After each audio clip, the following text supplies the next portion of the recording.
है, हम सबको बुलावा नहीं है। जहां पर निमंत्रण नहीं, चाहे वो अपने पिता का घर क्यों ना हो, वहां जाना नहीं चाहिए। कि जिस भजन में राम का नाम नहीं, उस भजन को गाना ना चाहिए। और जिस भजन में गुण और ज्ञान नहीं, उस भजन को गाना ना चाहिए। शास्त्रों की आज्ञा है कि क्या करना चाहिए और क्या नहीं करना चाहिए।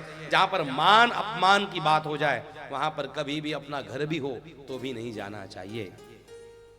कन्याओं के लिए पति का सम्मान अगर न हो उस परिवार में जाना नहीं चाहिए। इस परिवार में पति का सम्मान न हो, उस परिवार में कभी अपने खुद का धर्म, जन्मदात्री माता पिता का कुल क्यों न हो, वहां पर भी नहीं जाना चाहिए। उसका कारण है पति परमेश्वर अगर तुम मानती हो, शास्त्रीय अगर ऐसी आज्ञा है, और अगर 20 साल की उम्र तक तुम्हें तुम्हारे माँ बाप ने पाला पोसा, और आगे आने वाले 80 साल तक तुम्हारा पति तुम्हें पोसने वाला है, तो समझ जाना कि तुम्हारा कौन है, पराया कौन है। अगर तुम्हारे माँ बाप तुम्हारे होते तो तुम्हारे कन्यादान करके विदा न कर देते। बेटे को घर में रखा और बेटी का कन्यादान करके विदा कर दिया, इसका अर्थ है ये घर तुम्हारा नहीं है। ये गलियां, ये चौबारा, यहां आना ना दोबारा।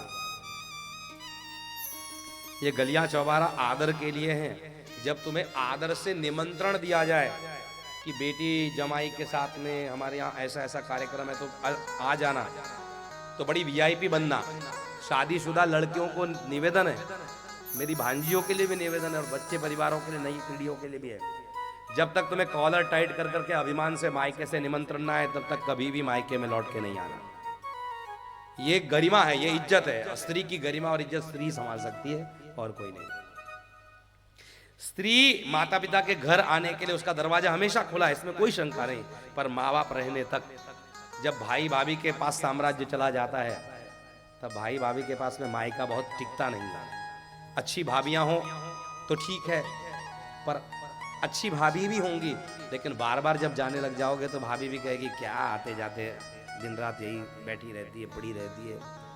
इतना जाना भी नहीं चाहिए। अति कभी भी बहुत ज्यादा घातक होता है, अति घातक है। तुम्हें सम्मान से भाभी बुला के ले जावे, भाई तो प्रेम करेगा ठीक है, लेकिन भाभी जब तक सम्मान नहीं देवे तब तक नहीं जाना चाहिए। भाभी ने फोन करना चाहिए, बहन जी अभी तक नहीं आई, क्या बात है, कोई नाराजी है क्या, अपने यहाँ इतना बड़ा उत्सव है, भतीजे का मुंडन है, आती नहीं हो, अरे भतीजे का ब्याह रचा हुआ है, आ जाओ जल्दी जल्दी आ जाओ, आपके बिना बहन जी सब सुना सुना लग रहा है, जल्दी आओ। और ऐसा जब करे और तुम्हारे पति देवता को वो फोन करे, तुम्हें नहीं, तुम्हें तो दुनियादारी फोन करती रहेगी। आज की नई पीढ़ी में, नए दौर में बड़ा मामला विकट है। लड़के लड़कियां आपस में इतनी बात करते हैं शादी से पहले कि फिर बाद में बात करने के लिए जगह ही नहीं रहती है। तो थोड़ा थोड़ा सीखो हमारे लिए जीवन में। विवाह करने से पहले पति से ज्यादा बातें मत करो। ज्यादा बात करने के बाद में बात करने के लिए रही कुछ नहीं जाता, तो तुम्हारे में वो जो रस है एक दूसरे को जानने का, वो निरस हो जाता है। फालतू जीवन कुछ मतलब नहीं। पहले के लोग कम उम्र में विवाह करते थे तो बड़े लोगों के बीच में आना जाना मुश्किल हो जाता था लोगों का, तो सरक गए इधर उधर। अब तो क्या है, ओघाड़ का बैसल छी, ककरा बाप के डर से, हाँ? किसके पिता का डर है, किसको क्या डर है। आधुनिक है। अभी लड़कियां जो है चुन्नी ऐसी नहीं लेती, चुन्नी ऐसी नहीं लेंगी। अभी चुन्नी लेने का स्टाइल ऐसा है, इतना सा चुन्नी, वो भी जालीदार वाला, और यहाँ पे लटकाएगी। किसी अपनी ही बहन बेटी को, अपनी ही घर की बेटी को अगर कह दे कि चुन्नी ठीक से ले, तो कहते हाँ ले लो, ले लिया, ऐसे ले लो क्या।